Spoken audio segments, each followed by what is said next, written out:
for this one, but we're going to terminate. And you know what? The people got it right away. Everybody understood. That was another ripoff of our country. This state lost 1 in 3 manufacturing jobs after the NAFTA and China disasters. Joe Biden is a shameless phony who pretends, he's not even, he doesn't have a clue. What the hell? We're talking like he knows. He's got guys around him that are pretty smart. They're radical left. He's going to do whatever they tell him to do. He pretends to care about blue-collar workers after spending more than 5 decades in Washington. He tells me, why didn't you do this? Why didn't you do that? You see these fake commercials. Why didn't you do it? I said, I've only been here 3.5 years. This guy's been here for 47 years. He didn't do anything. History says when you're here for 47 years and you fail, it's not going to happen. But he was closing your factories, opening your borders, outsourcing your jobs, and inflicting economic carnage on your towns, and you know that. And I came along, and you had the greatest couple of years you've ever had. To save our auto industry, I withdrew from the Trans-Pacific Partnership with Sahara. My actions saved countless jobs across Ohio and here in Toledo, the home of the Jeep, right? The home of the Jeep. That's good. That's a great brand. They've done a great job with Jeep. Jeep, everyone loves Jeep. Earlier this year, I kept my promise to Ohio when we ended the NAFTA nightmare. I proudly signed the brand new U.S.-Mexico-Canada agreement into law. That's a big difference, like day and night. It's working out great, too. It's working out great.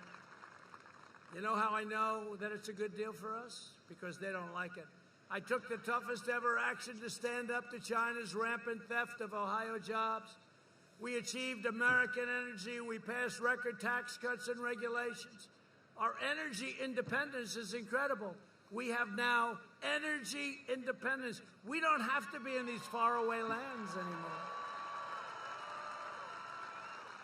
Now, we'll be there to help certain allies that have been great, but we don't have to be. Since my election, natural gas production in Ohio has surged 63%. They want to close it up. By the way, you do know they want to close it up. They want to close up all fracking, natural gas, everything. They want to close it up. This would kill at least 700,000 Ohio jobs, probably more than 1 million. While I'm president, America will remain the #1 producer of oil and natural gas on earth. Ohio workers will continue leading the way. I just left the great state of Texas. And I talked to a lot of people like this, a great crowd of people. We have tremendous support all over the country. I'll tell you what, these people are great. And here's the platform that they have. Sleepy Joe Biden. No oil, no religion, no God, and no guns. Now, I'm in Texas. It's really rough being in Ohio, but now we're talking Texas. No oil, that doesn't work well in Texas, right?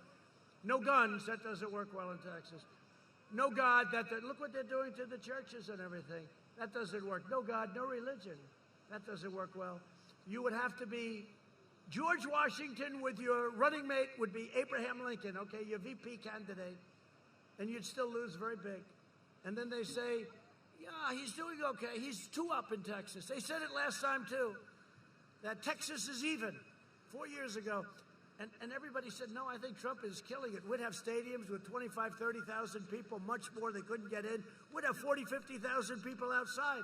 And they'd say I was even. We won in a landslide, just like we won this state in a landslide.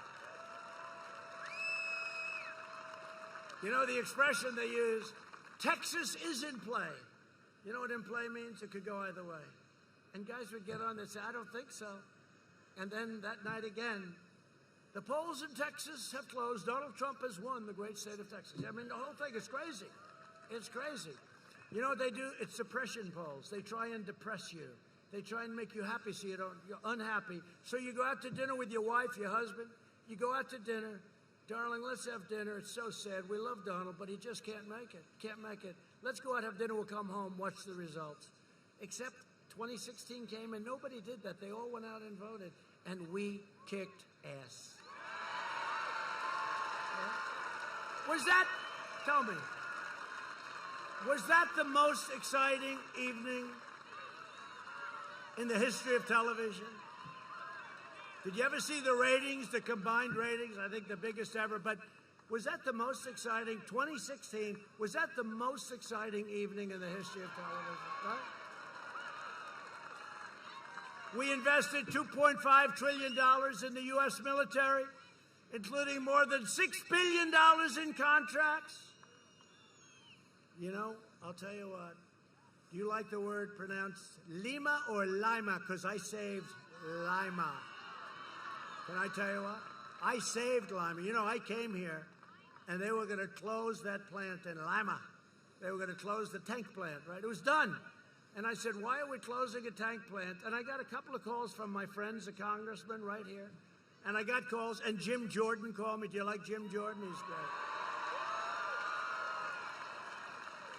And I looked at this Army tank plant in Lima. I said, why are we closing it? And I saw the people building the tanks, and the technology is incredible. And if you ever close it, you'd never be able to open a thing like that again. So I overrode the generals. I overrode everybody. And now we're making a record number of tanks in that plant, and it's absolutely thriving. But we had tremendous success. We took 100% of the ISIS caliphate, and we killed the founder and leader of ISIS, al-Baghdadi. We took out the world's #1 terrorist and the mass murderer of American troops and many other people. Qasem Soleimani is dead. He's dead. I withdrew from last administration's disastrous Iran nuclear deal. They paid $150 billion plus $1.8 billion in cash. You know what they got? Nothing. They got nothing. I kept my promise, recognized the true capital of Israel, and opened the American embassy in Jerusalem. Every president for many, many decades said they were going to do it. They never did it. They never did it. They didn't have the guts to do it. They campaigned on it. They were all going to do it. Then they got there. There was a lot of pressure put on them, a lot of pressure put on me. Every leader was calling all over the world, please don't do it. Please don't do it. Mr. President, please don't do it. Don't do it. Don't move it. It's not. Just leave it the way it is. It's okay. But I promised. And I said, I'm going to do it. And then I got calls from the biggest people in the world, kings. I got calls from presidents, from prime ministers. Please, please don't do it. Then I got calls, please have him call me back, me. I said, look, tell everybody I'm out for 3 days. I'm not going to be able to call him back. I had a news conference. We announced it. Then I called everybody back. Hey, how you doing? How's everything going? Everything going good? Yeah, well, I want to talk to you about Israel, but it's too late. You already did it. And we did it. And we got it done. And nobody else got it done. And it's something we had to do. I also recognize Israeli sovereignty over the Golan Heights. And instead of endless wars, we are forging peace all over the Middle East, and you saw that. And I'm the only man that got nominated for a Nobel Peace Prize, and I didn't get any press. They wouldn't put it in. Right? For 2 of them. Last week, I'm not bragging about it. I'm just saying, you know, I'm the President of the United States. Because of Kosovo, Serbia, you know, they've been killing each other for years. I worked out a deal for them.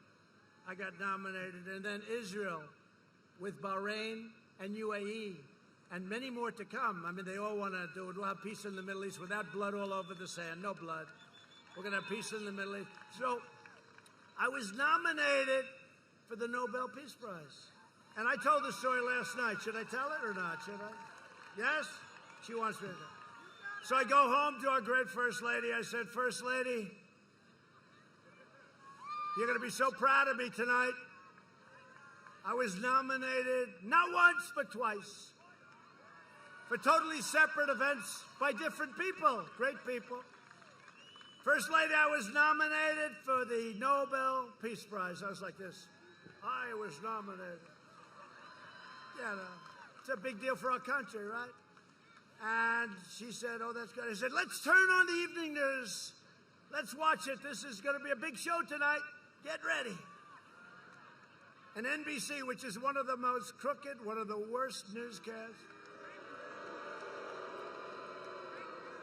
And I'm talking about normal NBC, not MSDNC. MSDNC is the worst.